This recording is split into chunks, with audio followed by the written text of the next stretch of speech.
Supreme court में 26वीं आईनी तरमीम के खिलाफ दरखास्तों पर समाअत। वकील शब्बर रिजवी के दलाइल के दौरान जस्टिस जमाल मंदोखेल ने रिमार्क्स दिए, ये तो आपने अच्छी बात की, बेंच के इख्तियारात में इजाफा करवा दिया। वकील शब्बर रिजवी ने कहा, बेंच को कुछ इख्तियारात दिए गए लेकिन सुप्रीम कोर्ट से इख्तियारात छीने नहीं गए। जस्टिस मुसर्रत हिलाली ने कहा, आइन में तरमीम हो चुकी है, उसके मुताबिक आईनी बेंच बन चुका है। आप चाह रहे हैं कि 26वीं आईनी तरमीम को हमें पहले मुअत्तल करना पड़ेगा। 191A को कैसे बाईपास करेंगे? वकील शब्बर रजा रिजवी ने कहा कि 191A को आइन की दीगर शिकों से मिलाकर पढ़ना होगा। जस्टिस मोहम्मद अली मजहर ने कहा, आप कह रहे हैं कि 184(3) आर्टिकल 191A से मुस्तस्ना है। आर्टिकल 191A के तहत 184(3) का इख्तियार आइनी बेंच को मुंतकिल हो चुका है।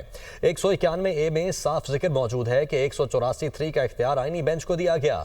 जस्टिस अमीनुद्दीन खान की सरबराही में 8 रुकनी आइनी बेंच समाअत कर रहा है।